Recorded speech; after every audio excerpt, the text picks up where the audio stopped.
Hello बच्चों। Hello बच्चों। तो बच्चों क्लास 12th की डेली की तरह आज फिर एक नई क्लास लेकर के आए हैं। ठीक है, जो नए चैप्टर का है। ठीक है, तो आप लोग प्यारे बच्चों इस चैप्टर को बना के रखिएगा और आपके लिए बहुत बहुत इम्पॉर्टेंट होगा ये चैप्टर। ठीक है, तो आप लोग इसको अच्छे से सीखते हुए समझते हुए चलिए। डेली की तरह बच्चे जैसे क्लास में आपको पढ़ा रहे थे, जैसे बता रहे थे कि बच्चे ये क्लास ऐसी होगी वैसे होगी, तो उसी तरह ही लेकर के हम आए हैं आज नेक्स्ट क्लास में और नेक्स्ट वीडियो में। चलिए देखते हैं बच्चे, ज़्यादा ना करके आज का जो टॉपिक है, आज का जो सेशन है, इसका नाम है कार्बोक्जिलिक एसिड। ठीक है, क्या नाम है? कार्बोक्जिलिक एसिड, यानी कार्बोक्जिलिक अम्ल कहते हैं। ठीक है, चलिए देखते हैं बच्चे कार्बोक्जिलिक अम्ल किसे कहोगे, किसे कहेंगे? तो जिसमें क्या करता है बच्चे, कार्बोक्जिलिक अम्ल किसे कहते हैं? जिसमें बच्चे COOH फंक्शनल ग्रुप पाया जाता है, तो उसे क्या बोला जाता है? कार्बोक्जिलिक अम्ल कहते हैं। ठीक है, जैसे समझिए, जब किसी एल्किल समूह के साथ COOH लगा हो, यानी एल्किल समूह बोले तो बच्चे R के साथ क्या लगा हो? COOH लगा हो, तो उसे कार्बोक्जिलिक समूह जुड़ा होता है, तो उसे कार्बोक्जिलिक अम्ल कहते हैं। यानी जब किसी COOH के साथ क्या जुड़ा बच्चे? जब किसी COOH के साथ R जुड़ा होता है, यानी एल्किल ग्रुप जुड़ा होता है, तो उसे क्या कहते हैं? कार्बोक्जिलिक ग्रुप कहते हैं, यानी कार्बोक्जिलिक अम्ल कहते हैं। ठीक है,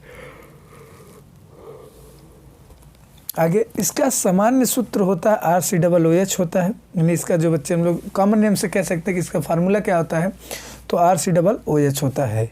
ठीक है, नोट कर में क्या कहा है? वसा उच्च कार्बोक्जिलिक अम्लों के ग्लिसरॉल के ट्राई एस्टर होते हैं, अतः उच्च कार्बोक्जिलिक अम्लों के वसा भी कहते हैं। अतः इसे बच्चे हम लोग उच्च कार्बोक्जिलिक अम्लों के वसा भी कहेंगे। ठीक है, क्यों? क्योंकि ये वसाएं उच्च कार्बोक्जिलिक अम्लों के ग्लिसरॉल हैं, मतलब ये उच्च कार्बोक्जिलिक अम्लों से बने हुए हैं, इसीलिए हम लोग इनको कहते हैं। ग्लिसरॉल है बच्चे, यहाँ पे ग्लाइकॉल है। ग्लिसरॉल का सूत्र क्या होता है? CH2OH CHOS CH2OH, मतलब जब ये कार्बन चेन के साथ 3 OH लगा होता है तो इसे बोलते हैं ग्लिसरॉल कहते हैं। ग्लाइकॉल किसे कहते हो?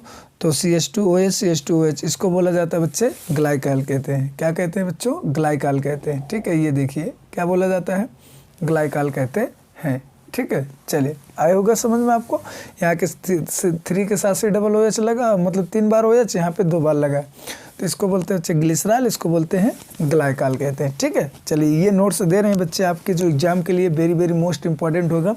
तो इसीलिए क्योंकि बच्चे अब एग्जाम का टाइम बहुत कम बचा है, इसलिए हम थोड़ा से आप लोग को जल्दी से जल्दी ऑर्गेनिक केमिस्ट्री के नोट्स प्रोवाइड कर देने, ताकि आपको अच्छे से समझ में आ जाए। ठीक है, और आप लोग करके अच्छा करके आइए। ठीक है, बाकी उधर से बच्चे सेकंड में आप एपिसोड में देख ही रहे हैं कि डेली डे बाय डे क्या दे रहे हैं आपको, न्यूमेरिकल दे रहे हैं। जितने से बच्चे वहाँ से 15-20 नंबर आपको क्लियर हो जाएगा केमिस्ट्री में न्यूमेरिकल से। ठीक है, ऐसे ही सारी क्लासें मिल रही हैं बच्चे। आप लोग हमारा चैनल को जब चैनल पे जाएंगे तो मेन जगह, तो उसके बाद वहाँ पे वीडियोज़ में जाएंगे तो बच्चे, तो वहाँ पे सारी वीडियो लगी है, जो आपको देखना है आप वहाँ से अच्छे से देख के समझ सकते हैं। ठीक है, चलिए अब देखते हैं बच्चे आगे की तरफ। ये तो हो गया किसे कहते हैं, जब किसी R के साथ तो COOH लगा हो तो उसको कार्बोक्जिलिक अम्ल कहते हैं। ठीक है, अब बच्चे इसको हम लोग पढ़ते हैं, इसका वर्गीकरण। क्या पढ़ते हैं? वर्गीकरण। इनका वर्गीकरण 2 प्रकार से होता है। इनका वर्गीकरण कितना होता है बच्चे? 2 प्रकार से होता है। नंबर 1, पहला जो है COOH की संख्या के आधार पर। पहला क्या होता है बच्चे? COOH की संख्या के आधार पर।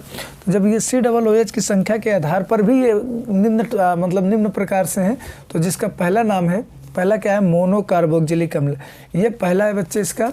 ये कौन सा है? ये देखिए पहला है इसका। ठीक है, मोनोकार्बोक्जिलिक अम्ल कहते हैं। ठीक है, ये पहला था COOH संख्या के आधार पर, और ये उसका भी पहला है, ये मोनोकार्बोक्जिलिक अम्ल। ठीक है, चलिए अब देखते हैं मोनोकार्बोक्जिलिक अम्ल किसे कहोगे बच्चे? मोनोकार्बोक्जिलिक अम्ल किसे कहते हैं? तो किसे कहोगे कि वे कार्बोक्जिलिक अम्ल जिनमें केवल एक COOH पाया जाए। ये चीज़ समझ लो बस बच्चे, इतना, जिसमें एक कार्बोनिल समूह होता है, मतलब एक COOH पाया जाता है। ठीक है, जिसमें एक COOH पाया जाता है, उसे क्या कहते हैं? कार्बोक्जिलिक समूह कहते हैं, नहीं कार्बोक्जिलिक अम्ल कहा जाता है। ठीक है, जैसे ये देखिए HCOOH,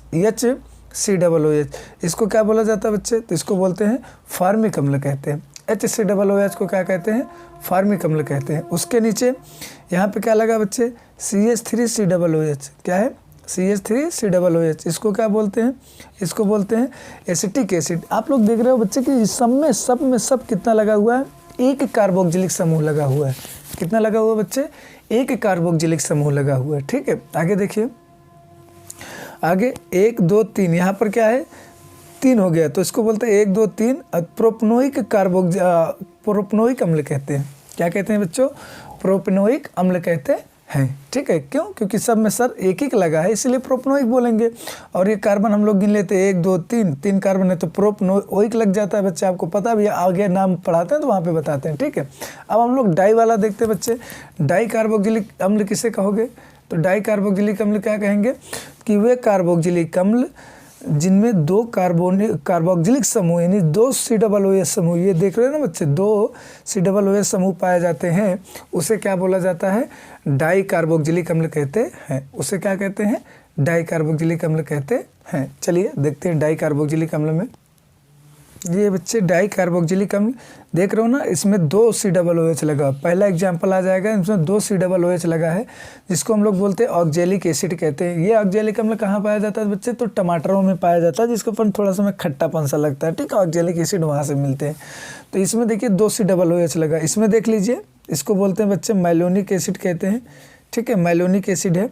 इसमें देखिए यहाँ पर एक OH लगा, एक OH यहाँ पे लगा है, और ये पूरा था। इन पूरे को क्या बोला जाएगा बच्चे, तो इस पूरे को हम बोलते हैं मैलोनिक अम्ल कहते हैं। कौन सा अम्ल कहते हैं, मैलोनिक अम्ल कहते हैं। ठीक है, समझ में आ गया होगा, जिसमें 2 COOH पाया जाए उसको क्या कहते हैं, डाई कार्बोक्जिलिक अम्ल कहते हैं। चलिए अगला क्या आ जाता है बच्चे, अगला आ जाता है बहु कार्बोक्जिलिक अम्ल। ठीक है, बहु कार्बोक्जिलिक अम्ल वे कार्बोक्जिलिक अम्ल जिनमें 2 से अधिक कार्बोक्जिलिक समूह पाए जाते हैं। यानी ये जो COOH समूह होता है 2 से अधिक पाया जाता है, यानी 2 या 2 से ज़्यादा होता है। ठीक है, कौन सा समूह, ये COOH कितने से, 2 से ज़्यादा पाया जाए। जैसे एग्जाम्पल के तौर पे समझिए बच्चे, ये देख रहे हैं C लगा है, C के साथ 1 2 3, इसको बोलते हैं बच्चे साइट्रिक एसिड। यानी जो नींबू में पाया जाता है बच्चे, जो रसीलेदार फल होते हैं, उन फलों का जो फार्मूला होता है वो साइट्रिक एसिड होता है। सारे रसीलेदार फलों में साइट्रिक अम्ल पाया जाता है बच्चों। अब यहाँ पे देख रहे हैं आप लोग CH2 यहाँ पर 2-3 समूह लगा है, मतलब 2 से ज़्यादा मतलब 3 हो गया। 2 से ज़्यादा समूह पाया जाए तो क्या हो गया बच्चे, 3 हो गया। जिसमें 3 समूह पाया जाए तो उसको हम लोग क्या बोलेंगे, उसको बोलते हैं बहु कार्बोक्जिलिक अम्ल। चलिए अब आगे बढ़ते हैं, अब सेकंड की तरफ चलते हैं। पहला तो हम लोग पढ़ लिए बच्चे COOH की संख्या के आधार पर। तो COOH की संख्या के आधार पर कितने टाइप्स होता है, तो बच्चों ये 3 टाइप से होता है। कौन कौन सा, मोनो कार्बोक्जिलिक अम्ल, डाई कार्बोक्जिलिक अम्ल और बहु कार्बोक्जिलिक अम्ल। बहु तो आप लोग पढ़ ही रहे हैं, बहु कार्बोक्जिलिक अम्ल किसे कहते हैं, जिसमें 2 से ज़्यादा COOH समूह पाए जाते हैं। चलिए आगे बढ़ते हैं सेकंड तरफ। अब हम पढ़ते हैं बच्चे, ये आ गया हमारे सामने, ये लो भैया आ गया। इसको बोलते हैं कार्बनिक समूह की प्रकृति के आधार पर, यानी कार्बनिक समूह है CO के संख्या के आधार पर। ठीक है, उसकी संख्या के आधार पर बांटा गया है। यानी कार्बनिक समूह मतलब ऑर्गेनिक के आधार पर कि इनमें का, और इनमें भी बच्चे शायद 2 टाइप में बांटा गया है। देखिए इनको कितने टाइप से बच्चे, ये निम्न प्रकार से बांटे गए हैं। ये कितने प्रकार से, निम्न प्रकार से बांटे गए हैं। नंबर 1 क्या आ जाता है, संतृप्त कार्बोक्जिलिक अम्ल। नंबर 1 क्या आ जाता है बच्चे, संतृप्त कार्बोक्जिलिक अम्ल। किसे कहेंगे, वे कार्बोक्जिलिक अम्ल जिनके कार्बोनिल समूह संतृप्त कार्बन से जुड़े होते हैं। संतृप्त मतलब प्यारे बच्चों, उन कार्बन के बीच सिंगल बॉन्ड पाया जाए।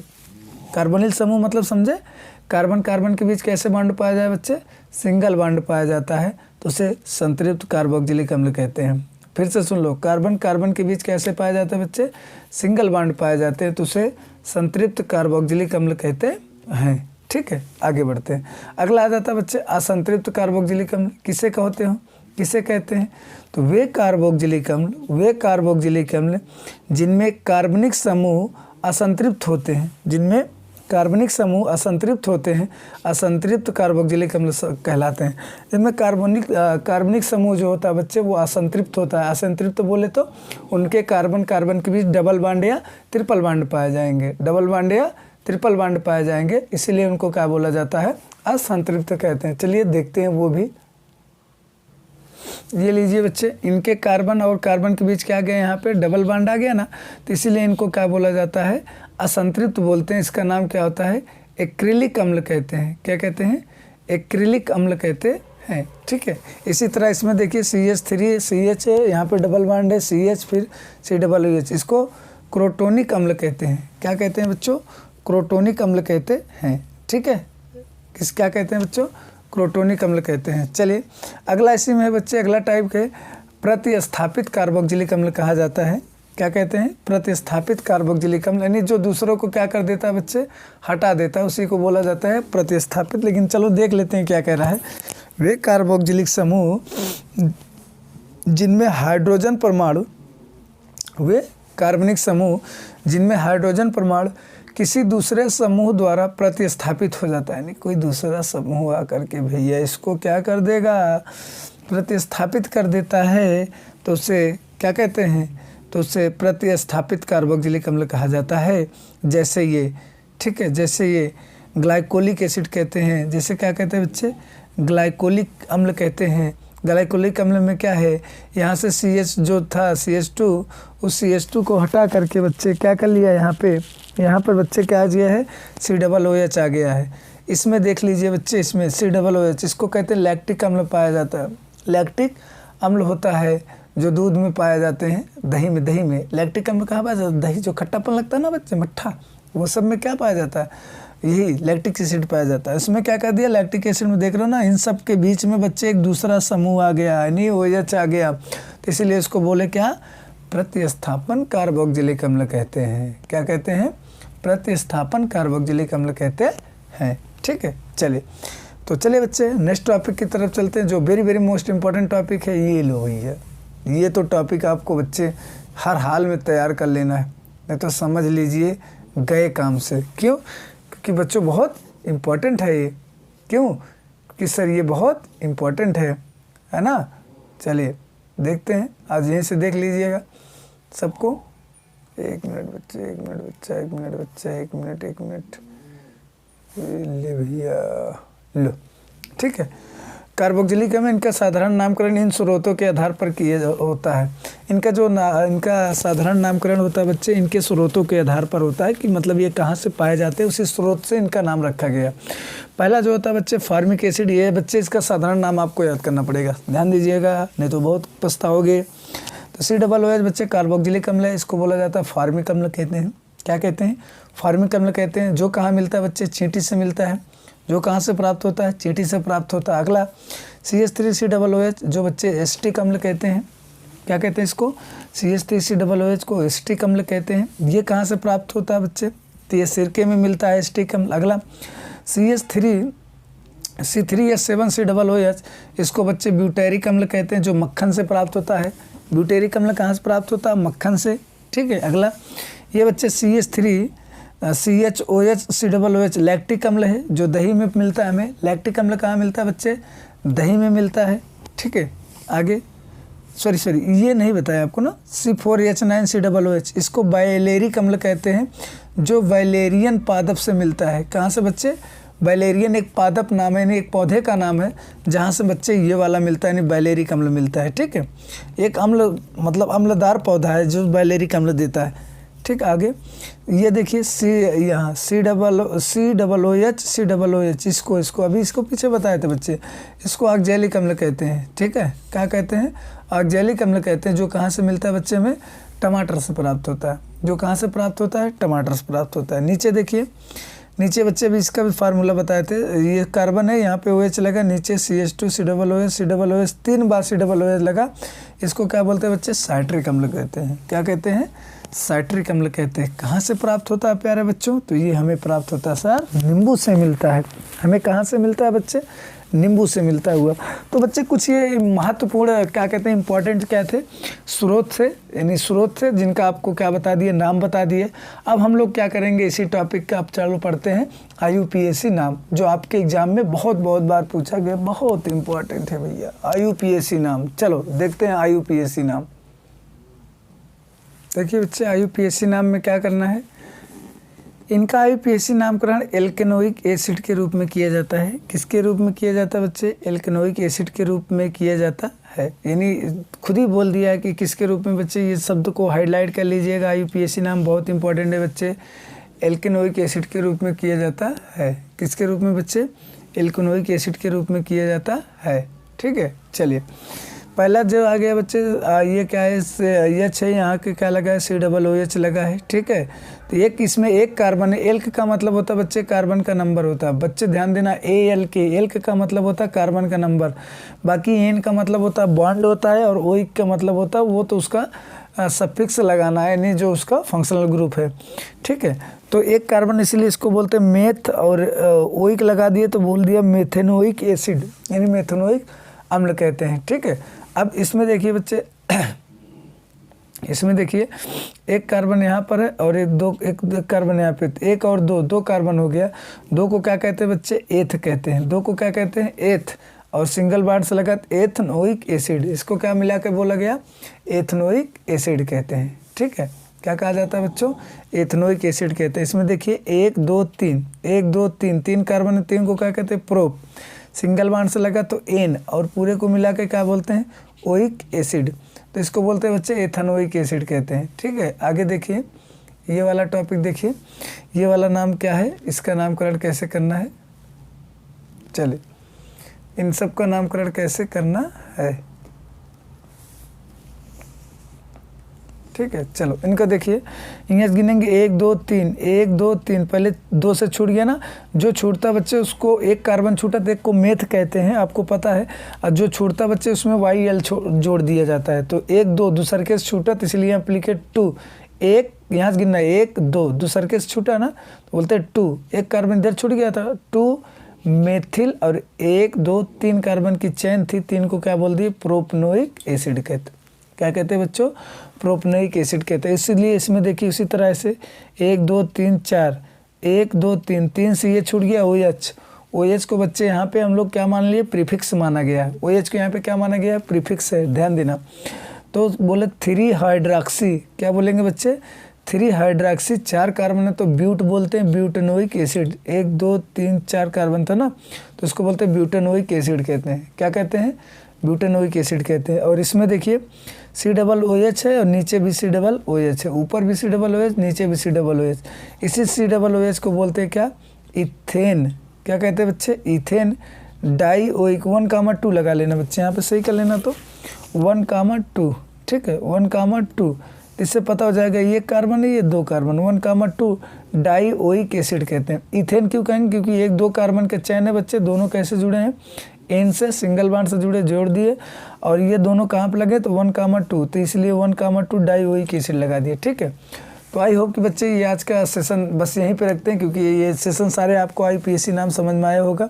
ठीक है, अब हम लोग रखेंगे अगले नेक्स्ट वीडियो में आते हैं बच्चे, बनाते हैं इसका कार्बोक्सिलिक अम्ल का प्रिपरेशन, यानी बनाने की विधि बताते हैं।